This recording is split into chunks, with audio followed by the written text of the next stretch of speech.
Did you really think you'd be staying with us? Looking even dumber than usual, my mother-in-law scoffed. Didn't I tell you it was a family trip? I had been looking forward to this family trip despite the constant harassment. I drove for hours, thinking that staying in a famous hotel would be worth it. But when we arrived, there were reservations only for my in-laws and my husband, not for me. My mother-in-law sighed and told me it was no longer needed and should leave. There I stood, alone in the grand lobby, feeling utterly miserable. My name is Rola, an only child. I lost my father in an accident when I was young, and my mother raised me single-handedly. Now, at 31, I am married and living away from home. I met my husband Jack, who is the same age as me, at work, and we got married. When we were dating, I admired Jack for having strong opinions. I found his decisiveness reassuring. However, after we got married, this very trait began to be a source of my suffering. Growing up, it was just my mother and me helping each other out. This upbringing made me a person who is good at listening and accommodating others. I tend to avoid inconveniencing others or causing conflicts almost subconsciously. Knowing my nature, Jack began making decisions on his own after our marriage, even those important to me. Take work, for instance. While dating, he supported my career, but after marriage, he suddenly demanded I quit. When I didn't agree, he went around telling my in-laws, colleagues, and even my boss that I was quitting. At work, they asked, "Congrats on your marriage. You're leaving at the end of the month, right?" And at home, it was, "Quit already." Tearfully, I gave up my job. Furthermore, one day Jack suddenly decided we were going to move in with his parents. He announced this out of the blue, saying we had to vacate our current apartment this month and start packing immediately. Naturally, I was dissatisfied with Jack's impulsive decisions, but my fear of confrontation prevented me from protesting strongly.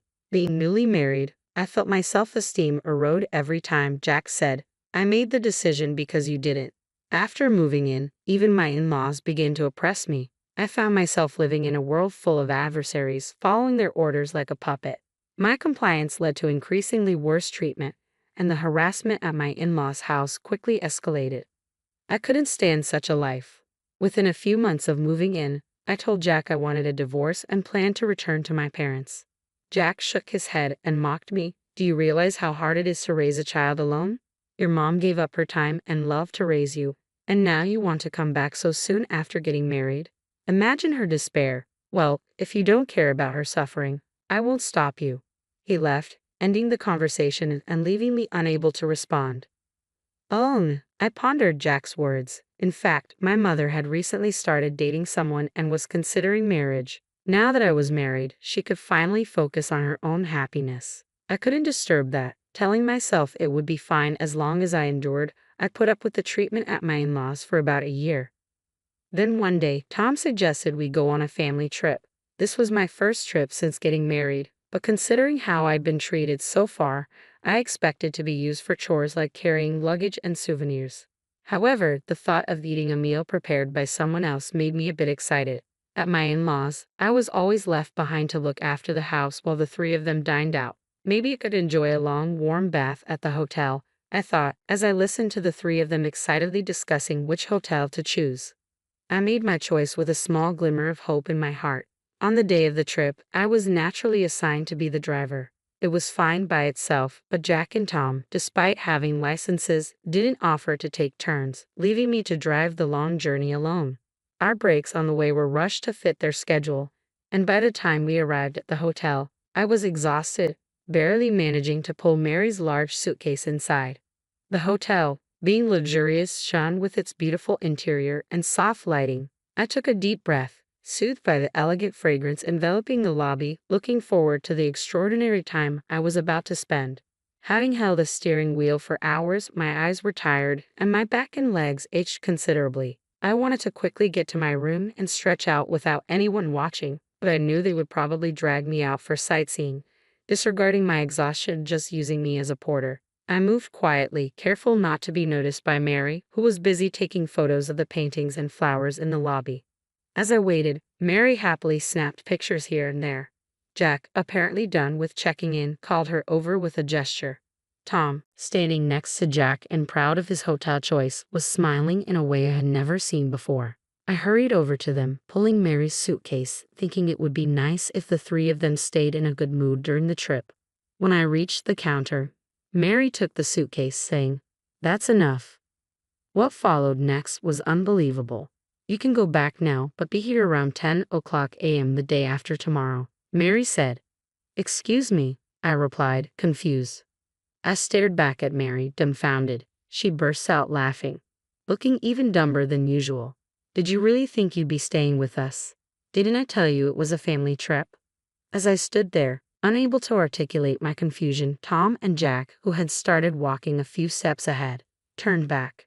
Jack sneered nastily while Tom tilted his head mockingly and said, "Come on, a lowly woman raised by a single mother surely doesn't think she can stay in such a luxurious hotel with us, right?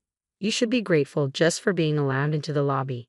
A first-class hotel indeed has a big heart." Tom clapped his hands, clearly pleased. From the corner of my eye, I saw other guests and staff watching us, and I looked down in embarrassment. Seeing this, Jack laughed through his nose, saying it was useless to cry. "We're a family of three, so it's only natural we booked for three, right? You're an adult. If you wanted to stay, you should have booked your own room, though I doubt such a famous hotel would have any vacancies now." After ridiculing me to their heart's content, they said, "We'll call you when we're ready to leave, so wait nearby and be ready to pick us up," and left for their room. Once they were out of sight, I felt my strength drain away, and I collapsed into a nearby chair. Even the luggage, which was only a third of Mary's, felt incredibly heavy. I sighed deeply, expelling all the negative emotions within me, and stood up to leave the place. A staff member who saw me getting up came over at a brisk pace and kindly offered me a place to rest in a sofa area tucked away in the back of the lobby. After resting for a while, I went to thank the staff member, who then relayed Tom's words to me. Apparently, Tom had said that I would pay, but having seen our earlier interaction, the staff member hesitantly suggested that I discuss it again with the staying guests and combine it with the checkout payment as part of the hotel service. After driving alone for several hours, I finally returned home and suddenly found myself overwhelmed with tears. I cried, not knowing if it was out of sadness or frustration for being told to my face that I wasn't part of the family and for being belittled for being raised in a single-parent household. I don't know how long I cried, but after a while, I realized something important. I was all alone now, lonely but free from people who had criticized my upbringing or hit me for being slow at chores. No matter what I did or didn't do, there was no one to say anything. It was a refreshing feeling. If I was forced to quit my job, I could just start a new one. If I didn't want to live with my family or husband, I could just leave. If I didn't want to trouble my mother, I could live on my own. Feeling suddenly empowered, I blocked Mary's number, refusing to run away anymore, and hastily began packing to leave the house. 3 days later, it was the day my in-laws were supposed to check out of the hotel. Even after the time they were supposed to contact me had passed, no one called my mobile phone. This was because I had blocked not only Mary but also my husband and Tom. Every now and then, I found myself glancing at my phone, but the thought of not having to hear their voices brought a sense of relief. However, I started receiving calls from an unknown number. Curious about the repeated calls, I hesitated. I checked and found out that the number belonged to the police station overseeing the area where the hotel was located. Wondering why the police would call me, I answered and learned that my in-laws had gotten lost in the mountains and were now under their protection. They wanted me to come and pick them up. It seemed that the three of them, unable to contact me due to my call block, had to pay their own hotel bill. However, with no car to pick them up, they were left without a way to return home. They decided to head to the train station, but because they had indulged in various additional services during their stay, they had incurred substantial expenses. To save on taxi fare, they decided to walk to the nearest town. However, they took a shortcut and ended up getting completely lost in the mountains. Luckily, they were in a place with cell signal and were quickly rescued, but they were furious, blaming me for abandoning them, as the police officer informed me with a rueful smile, thinking they should have just made their way back on their own since they had safely descended the mountain but lacking both money and energy. The three of them, unable to contact their quarrelsome wife, asked the police to intervene. I resigned myself to the fact that they were, after all, family and went to pick them up. Upon meeting, they were furious, but I was no longer intimidated. I ignored Jack's mother while thrusting divorce papers at Jack. When I indicated my intention to divorce, Jack sneered arrogantly and raised his fist but restrained himself, realizing we were at the police station. Seeing the police officers in his line of sight, he must have realized he couldn't do anything foolish. He then tried to laugh it off and play down the situation.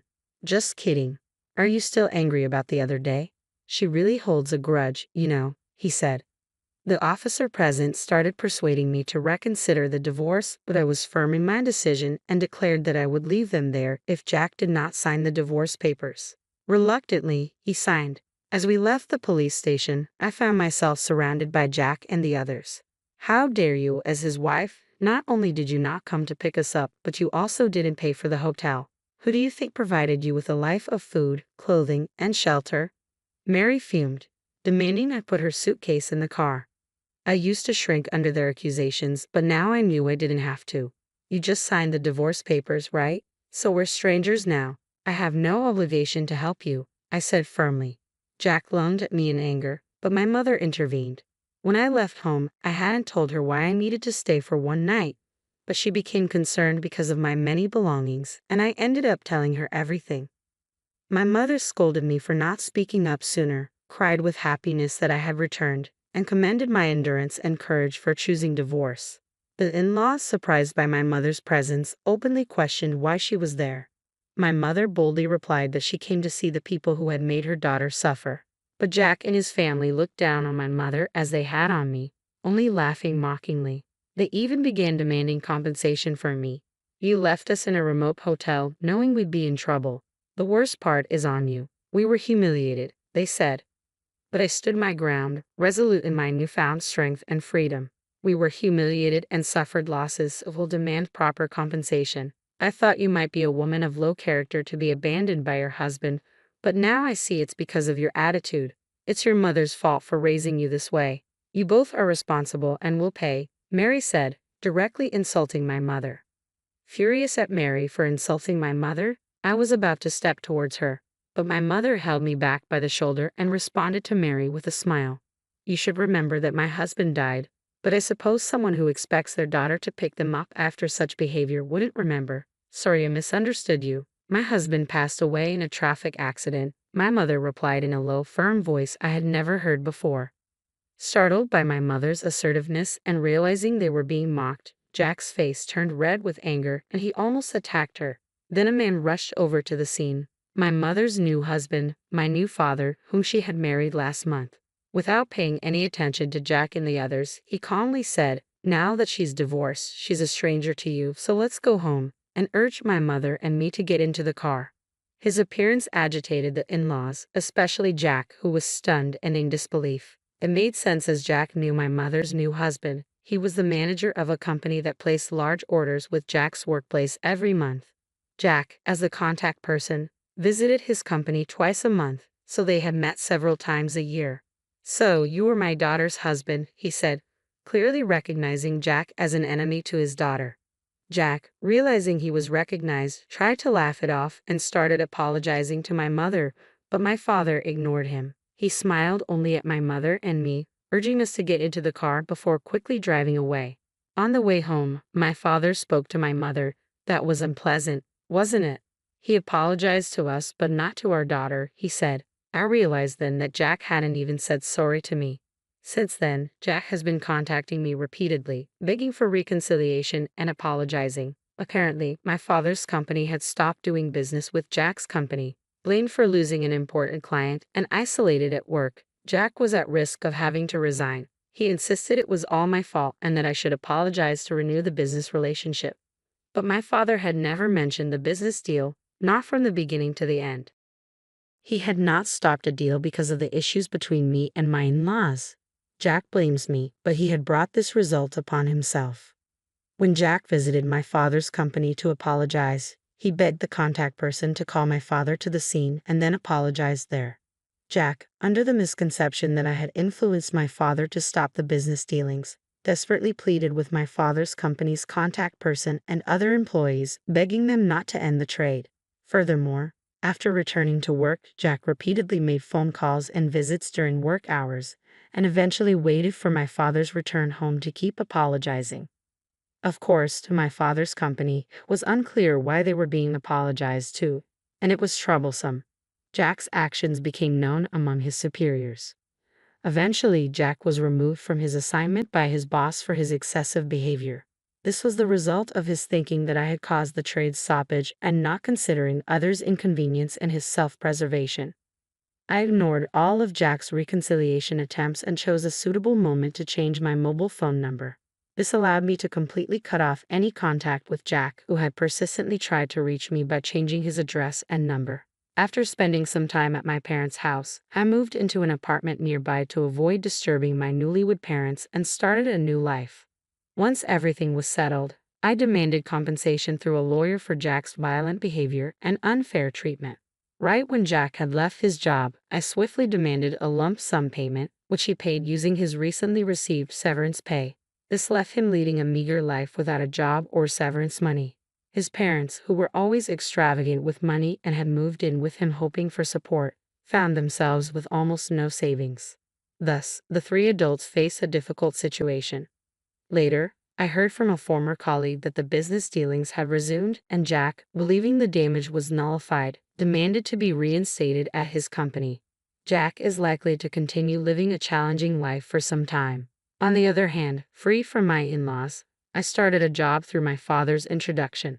The new workplace is a subsidiary of my father's company where a position had just become available due to someone's retirement last month. However, as a new employee, I am still trying to remember the names and faces of my colleagues and superiors, and there's much about the job that I don't understand yet. Despite the increased busyness, being treated as an individual has made my life feel fulfilling. I hope to continue at this pace, forget about Jack and his family, and move on with my new life.